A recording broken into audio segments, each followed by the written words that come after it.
बड़े भाई श्याम मूर्ति सिंह जी, अजय सागर जी, राजेंद्र पाल जी, महेंद्र पाल सागर जी, फैयाज अहमद जी, धर्मपाल जी, धर्मवीर सागर जी, सुधांशु अम्बेडकर, बाबूराम कश्यप जी, शाकिर खां, अमित सागर, कृपाल सागर और मैं जिनके नाम नहीं ले पा रहा हूँ उन सभी का सम्मान करते हुए माताओं, बहनों, बच्चों, युवा साथियों,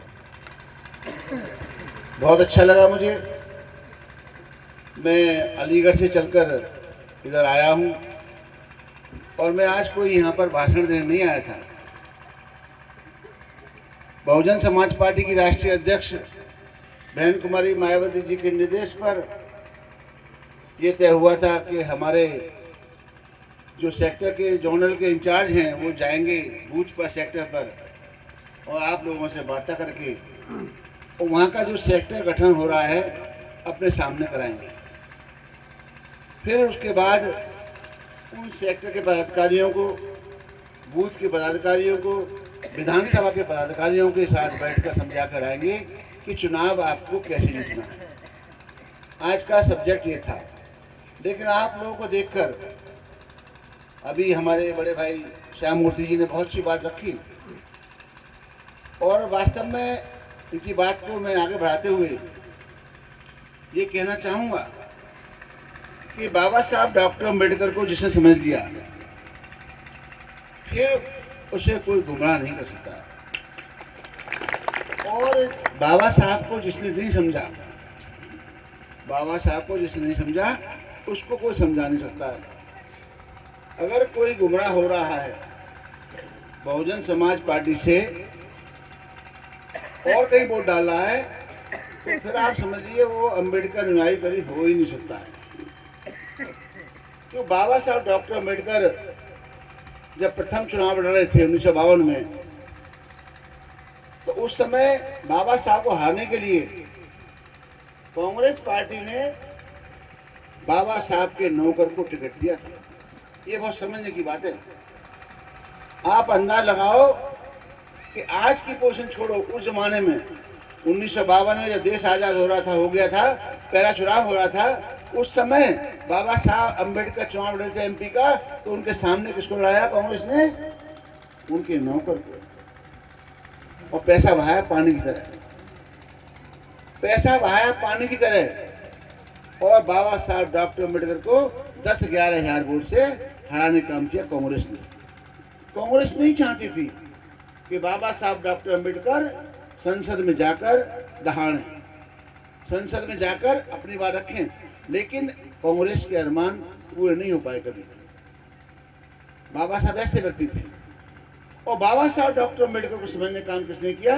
माननीय कांशीराम साहब ने किया। माननीय कांशीराम साहब क्लास वन ऑफिसर थे, कोई कमी नहीं थी उनके पास, लेकिन उनके साथ एक वाकया घटा। एक वाल्मीकि समाज के व्यक्ति से प्रभावित होकर उन्होंने नौकरी में लात मार दी और समाज के लिए पूरा जीवन अर्पित कर दिया। ये बाबा साहब काशीराम साहब थे हमारे ऐसे महापुरुष। मानवर साहब ने पूरा जीवन आपके साथ रहने के त्याग किया और ये घोषणा कर दी कि मैं आजीवन कुंवारा रहूँगा, अपने नाम पर एक पैसा भी बैंक में नहीं रखूँगा और न 100 गज जमीन खरीदूंगा। ये बाबा साहब मानवर साहब ने ये घोषणा की और ये सत्य निकली बिल्कुल। इसके बाद मानवर का बाबा साहब डॉक्टर अम्बेडकर के बाद मानवर साहब के से प्रभावित होकर बहन कुमारी मायावती जी आपके सामने आई। बहन कुमारी मायावती जी ने भी पूरा जीवन दे दिया आप लोगों के लिए।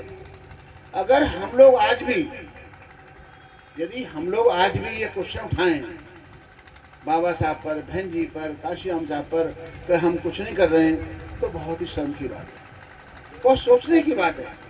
इतना बड़ा त्याग कौन कर सकता है? रही बात सरकार की, सरकार तो आती जाती रहती है, लेकिन मिशन कभी नहीं आता जाता, मिशन हमेशा स्थायी रहता है। यदि हम मिशन को भूल जाएंगे, बहन जी चाहें सरकार कल बढ़ा दें, बहन जी चाहें सरकार कल बढ़ा दें, लेकिन मिशन खत्म हो जाएगा आपका। और बहन जी कभी मिशन खत्म करना नहीं चाहती है, और ना हम चाहते हैं मिशन कभी खत्म हो, और ना अम्बेडकर अनुयायी कोई व्यक्ति चाहेगा कि मिशन खत्म हो। सरकार तो आएंगी चली जाएंगी। कांग्रेस कितने लंबे समय रही, कोई पूछा कांग्रेस को आज जमाने में? आज कांग्रेस के नेताओं का कोई नाम लेने वाला नहीं है, लेकिन बहुजन समाज पार्टी के नेताओं का नाम लेने वाले उनके लिए लड़ने मरने को तैयार हैं आज बहुत सारे लोग।